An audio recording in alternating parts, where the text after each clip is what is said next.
looking for the wine that goes best with sweet and sour pork. Is this you? No. Every town in Australia has a Chinese restaurant. It's a place for celebration, comfort food, and a sense of community. Whether you love sweet and sour pork or that magical deep-fried ice cream, everyone's got a story to share. Join me, Jennifer Wong, as I spin the Lazy Susan around the country and ask that most important question, chopsticks or fork? Jen, where are we off to today? We're going to Gawler Palace in South Australia, a Chinese restaurant run by a Vietnamese family. Ooh, I wonder if they have Vietnamese influences in their dishes. Let's go find out. Gawler is the oldest country town in South Australia. It's 40 kilometres north of Adelaide and is on Kaurna country. With a population of more than 25,000, the town was once called the Colonial Athens, filled with spectacular sandstone houses and churches. It used to get called the best of town and country. I even managed to grab a member of the Gawler history team to show me all the top monuments around town. Well, he's looking very spiffy today in this sunlight. In recent years, Gawler has also become a tourist gateway to the Greater Barossa Valley, home to some of Australia's best wineries, vineyards, and local produce. A barrel right down here, that's had the same port in it for 50 years now. And don't miss out on the local acoustic phenomenon, the Whispering Wall, where you can have a chat with your fave friend across an entire dam. Yeah, I love sweet and sour pork. I love sweet and sour pork too. Gawler Palace restaurant is smack bang in the middle of the main road in Gawler, right opposite the historical National Trust Museum. Vietnamese refugees Kim Chiem and Tan Ho took over the restaurant back in 1985. Since then, both their sons, Vin and Phong, have been brought into the business. Ray, how long have you been going to Gawler Palace? I've been going there for about 30 years. We've been going there every Thursday night for 10 years, basically since the kids left home. And do you remember what you had when you first came? Yeah, because I have it nearly every week. And who's this little one? Isla. Hi, Isla. Do you like Chinese food? Vin, this is super cute. It's you behind the counter here at this restaurant. I don't even know what I was doing there. It looks like you're about to do a sale. Yeah, I was going to ring something through on the till, right? That's right. How did the restaurant come into your family's life? What I remember is there was an ad and Dad got wind of it where there was a restaurant up in Gawler, Chinese, for sale. So he popped down here to have a look.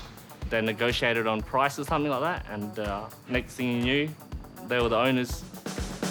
Before they took over Gawler Palace, Kim and Tan actually ran a Vietnamese restaurant where they made traditional Vietnamese food.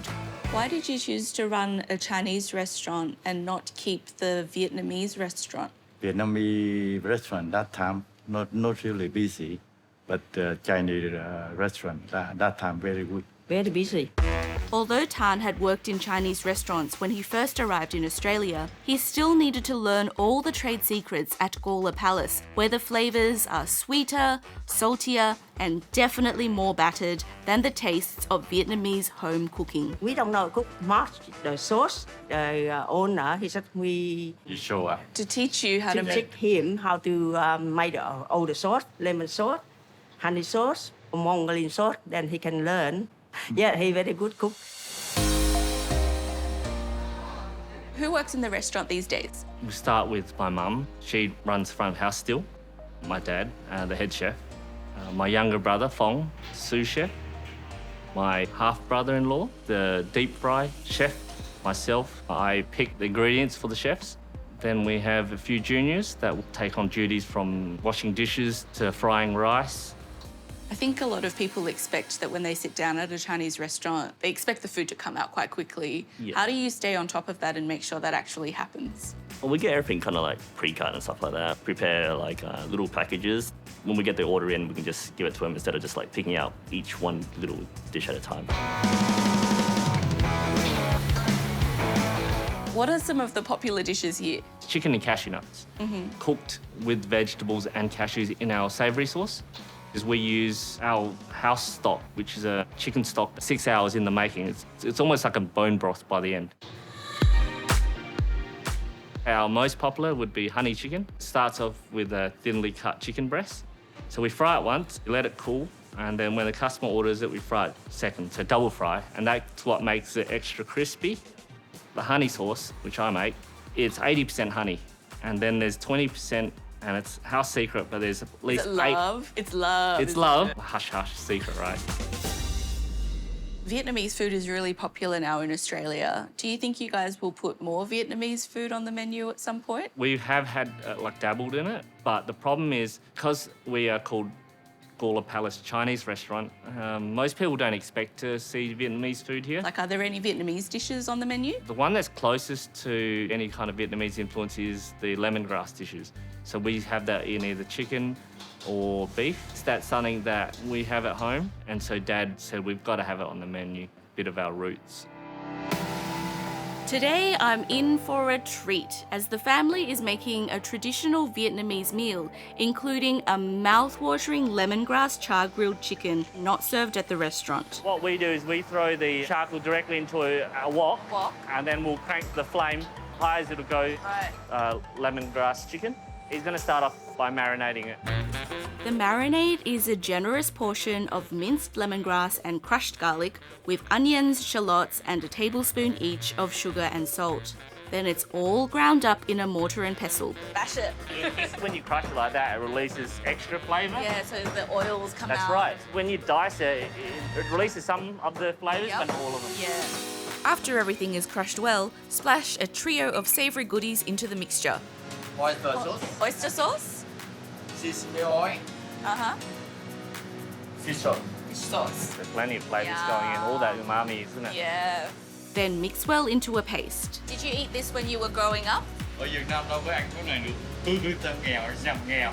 So where he was from is very poor, and this would be luxurious. Luxurious. But Because it's meat, right? That's right. That's right. The marinade is then soothingly massaged into the chicken and refrigerated overnight. So here's one I prepared earlier. Well, we prepared earlier, sorry. The chicken is spread out on the grill netting, ready to be fired up. Chicken You thigh see is a all- really good cut of meat for that, right? It's thick enough to... And a lot of fat Yeah. all around it. Yeah, So a it's lot of always... flavour. The meat goes on in a single layer to make sure that it cooks evenly. And I guess washing it with that netting helps as well, And right? allows you to flip it. Once the charcoal is ready, the grilling starts, and Tan watches every minute of the journey, constantly turning it to make sure it doesn't burn. All that fat is kind of starting to come down and make the embers go up a little. That's right. So you get fat fires as the fat renders down. Oh, yeah. Yeah. Wow. Yeah. Obviously all the Oh, it colours looks on it now. incredible. Yeah. A solid 20 minutes later, the chicken is done. Oh, wow. How juicy that looks.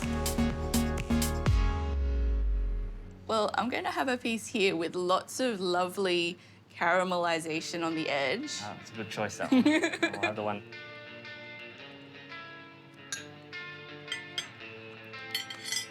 Oh my goodness. Good, right? Oh my God, there is so much happening in my mouth right now.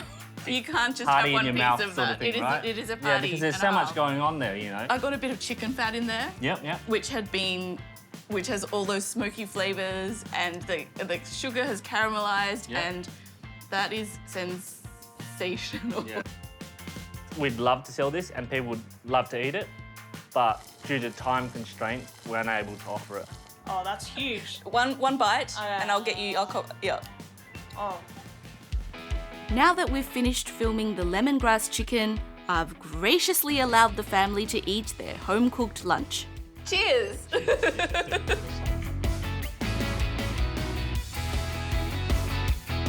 The peanut sauce is so good, and the mint in it just makes everything so happy. The people of Gawler don't know what they're missing. The best thing about having a restaurant in a wine region is that you get to be friends with wine people.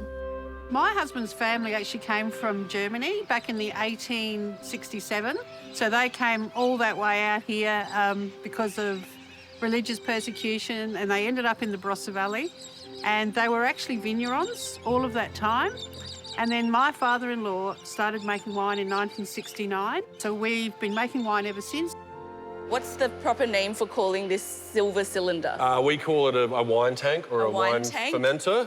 Yep, so that's your grandfather there, Ken? Yeah, so my grandfather and grandpa, John, and then my two nanas, Eileen and Iris. Yep. The dog you met before, the husky. Diego! He's number 14, Oh, so hi, he's got his own tank. Cool. We were lucky enough to meet Tina Keys, who's been coming here a long time. When she was able to order food off the menu and then let us know what would work with it, we were in agreement that what she's saying, it does complement the food.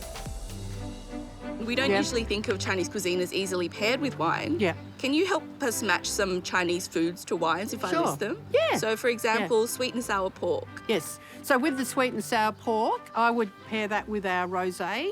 And I don't think you want anything too overpowering. So something that's fairly light and soft. I think that's probably the best match for that one.